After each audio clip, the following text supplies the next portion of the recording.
ദൈവനാമം മഹത്വപ്പെടട്ടെ. കർത്താവിൽ പ്രിയ വിശ്വാസികളുടെ സമൂഹമേ, കുഞ്ഞുങ്ങളെ, നിങ്ങളെ ഏവരെയും വീണ്ടും വരുമെന്ന് അറിയിച്ചത് ഉദ്ധിതനായ കർത്താവായ യേശു ക്രിസ്തുവിൻ നാമത്തിൽ പ്രഭാതവചനത്തിലേക്ക് വളരെ വിനീതമായി സ്വാഗതം ചെയ്യുന്നു.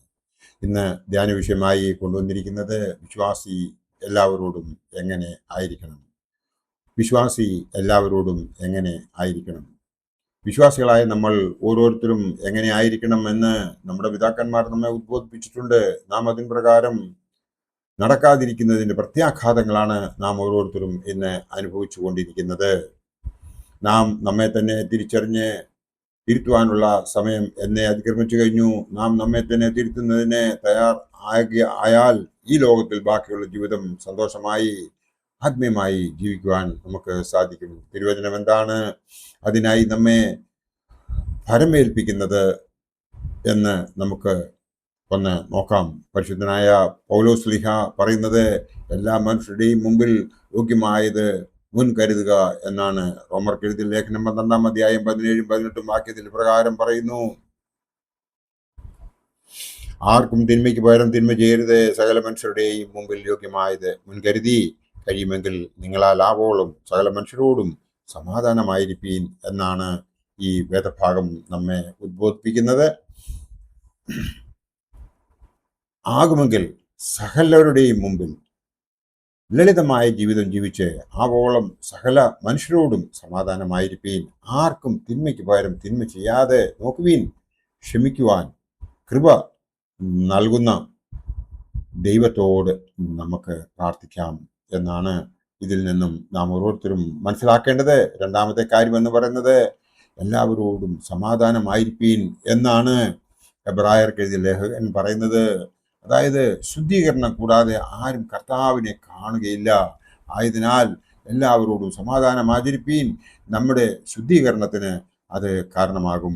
മൂന്നാമത്തെ കാര്യം എന്ന് പറയുന്നത് എല്ലാവർക്കും കടമായത് കൊടുപ്പീൻ എന്നാണ്. പരിശുദ്ധനായ പൗലോസ് ശ്ലീഹ റോമർക്ക് എഴുതിയ ലേഖനത്തിൽ പറയുന്നതിന്റെ സാരം ഇതാണ്: നാം ആർക്കും കടപ്പെട്ടിരിക്കരുത് എന്ന് ആണ് അപ്പോസ്തലൻ നമ്മെ ഉദ്ബോധിപ്പിക്കുന്നത്. നികുതി കൊടുക്കേണ്ടുന്നവനെ നികുതി, ചുങ്കം കൊടുക്കേണ്ടുന്നവനെ ചുങ്കം, ബഹുമാനം കൊടുക്കേണ്ടവർക്ക് ബഹുമാനം, വിനയത്തോടുകൂടി വർത്തിക്കേണ്ടവരോട് വിനയത്തോടുകൂടി വർത്തിക്കണമെന്നാണ് പരിശുദ്ധനായ പൗലോസ് ശ്ലീഹ പറയുന്നത്. നാലാമത്തെ കാര്യം എന്ന് പറയുന്നത് നിങ്ങളുടെ സൗമ്യത എല്ലാവരോടും ആയിരിക്കട്ടെ എന്നാണ്. ഇവിടെ പൗലോസ് ശ്ലീഹ ഫിലിപ്പിയർക്ക് എഴുതിയ ലേഖനത്തിൽ പറയുന്നത് നിങ്ങൾ സൗമ്യതയുള്ളവർ ആണ് എന്ന് എല്ലാവരും അറിയട്ടെ എന്ന് പൗലോസ് ശ്ലീഹ പറയുന്നു. തൻ്റെ രക്ഷിതാവ് വേഗം വരും, അവനോടൊപ്പം നമുക്ക് അവൻ്റെ രാജ്യത്തിൽ അവൻ്റെ വലതുഭാഗത്ത് ഇരിക്കണമെങ്കിൽ സൗമ്യതയുള്ളവർ ആയിരിക്കണം. ഒന്നിനെ കുറിച്ചും വിചാരപ്പെടാതെ എല്ലാറ്റിനും പ്രാർത്ഥനയാലും അപേക്ഷയാലും നിങ്ങളുടെ ആവശ്യങ്ങൾ സ്തോത്രത്തോടുകൂടി ദൈവത്തെ അറിയിക്കുക എന്നാണ് പൗലോസ് ശ്ലീഹ നമ്മളോട് എടുത്ത് പറയുന്നത്. അഞ്ചാമത്തെ കാര്യം എന്ന് പറയുന്നത് എല്ലാവരോടുമുള്ള സ്നേഹം വർദ്ധിച്ചു പെരുകണം എന്നാണ് പറയുന്നത്. പൗലോസ് ശ്ലീഹ തെസ്സലോനിക്കർക്ക് എഴുതിയ ലേഖനത്തിൽ പറയുന്നത് ഒരു വിശ്വാസി ചെയ്യേണ്ടത് മറ്റുള്ളവരെ ശരിക്കും സ്നേഹിക്കണം എന്നതാണ്. കർത്താവ് തൻ്റെ സകല വിശുദ്ധന്മാരുമായി വരുന്ന സമയത്ത് അവനോടൊപ്പം നമ്മെ ചേർക്കണമെങ്കിൽ നമ്മുടെ ഹൃദയങ്ങളെ വിശുദ്ധിയിൽ കാത്തു സൂക്ഷിക്കണം. അതിനായി നമ്മിൽ സ്നേഹം ഉണ്ടായിരിക്കണം എന്നാണ് പറയുന്നത്. ആറാമത്തെ കാര്യം എന്ന് പറയുന്നത് എല്ലാവരോടും ശാന്തമായിരിക്കണമെന്നാണ്. തിമോത്തിയോസിനെ പറഞ്ഞ് മനസ്സിലാക്കുന്നതാണിത്.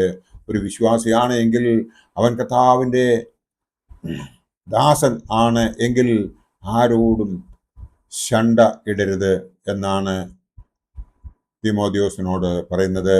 അവൻ എല്ലാവരോടും ശാന്തനായിരിക്കണം, ഉപദേശിക്കാൻ സമർത്ഥനായിരിക്കണം, സഹാനുഭൂതി ഉള്ളവനായിരിക്കണമെന്നാണ്. ഏഴാമത്തേത് എന്ന് പറയുന്നത് എല്ലാവരെയും ബഹുമാനിക്കുക എന്നാണ് പറയുന്നത്. പരിശുദ്ധനായ പത്രോസ് ശ്ലീഹ പറയുന്നത് വിശ്വാസി ആയിട്ടുള്ള ഒരു വ്യക്തിക്ക് മറ്റുള്ളവരെ ബഹുമാനിക്കാൻ ബുദ്ധിമുട്ട് ഉണ്ടാവുകയില്ല എന്നാണ്. എന്നാൽ നമുക്ക് എല്ലാവർക്കും അത് സാധിക്കുമോ? കാരണം നമ്മൾ തന്നെ നമ്മളെ ബഹുമാനിക്കുന്നില്ല എന്നുള്ളതാണ് കാരണം. നാം ഓരോരുത്തരും ആദ്യം സ്വയം ബഹുമാനിക്കാൻ പഠിച്ചുവെങ്കിൽ മാത്രമേ മറ്റുള്ളവരെയും നമുക്ക് ബഹുമാനിക്കുവാൻ സാധിക്കുകയുള്ളൂ എന്നുള്ള വിവരം നമ്മുടെ അനുഭവത്തിലൂടെ നമുക്ക് മനസ്സിലായിട്ടുണ്ടാവും. നമുക്കും ചിലർക്ക് എങ്കിലും ബഹുമാനവും അഹങ്കാരവും തമ്മിലുള്ള വ്യത്യാസം അറിയില്ല എന്നുള്ള സത്യവും നമുക്ക് മനസ്സിലാക്കേണ്ടതുണ്ട്. ആയതിനാൽ അവൻ കൂലിപ്പണിക്കാരനാണ്, അവൻ 2 പശുവേ ഉള്ളൂ, അവന് പ്രദേശവാസികളുമായി സമ്പർക്കം കുറവാണ്, അവൻ കളക്ടറാണ്, എൻ്റെ മകൻ IPS ഓഫീസറാണ് എന്നൊക്കെ പറഞ്ഞ് അഹങ്കരിക്കുന്നവരുണ്ട്, മറ്റുള്ളവരെ പുച്ഛിക്കുന്നവരുമുണ്ട്. ഇതൊക്കെയും ഒരു നല്ല വിശ്വാസിയെ സംബന്ധിച്ചിടത്തോളം ശരിയായ കാര്യമല്ല എന്ന് നമുക്ക് മനസ്സിലാക്കുവാൻ സാധിക്കും. ദൈവം നമ്മെ ശ്രവിക്കാത്തതിൻ്റെ കാരണം നാം നല്ല ഒരു വിശ്വാസി അല്ലാത്തതിനാലാണ്. വിശ്വാസി എല്ലാവരോടും എങ്ങനെയായിരിക്കണം എന്നാണ് നാം ഇന്ന് തിരുവചനത്തിലൂടെ കണ്ടത്. അപ്രകാരം ജീവിക്കുവാൻ ദൈവം നമ്മളെ എല്ലാവരെയും അനുഗ്രഹിക്കട്ടെ. എൻ്റെ വാക്കുകൾ ഇവിടെ ഉപസംഹരിക്കട്ടെ. നന്ദി, നമസ്കാരം.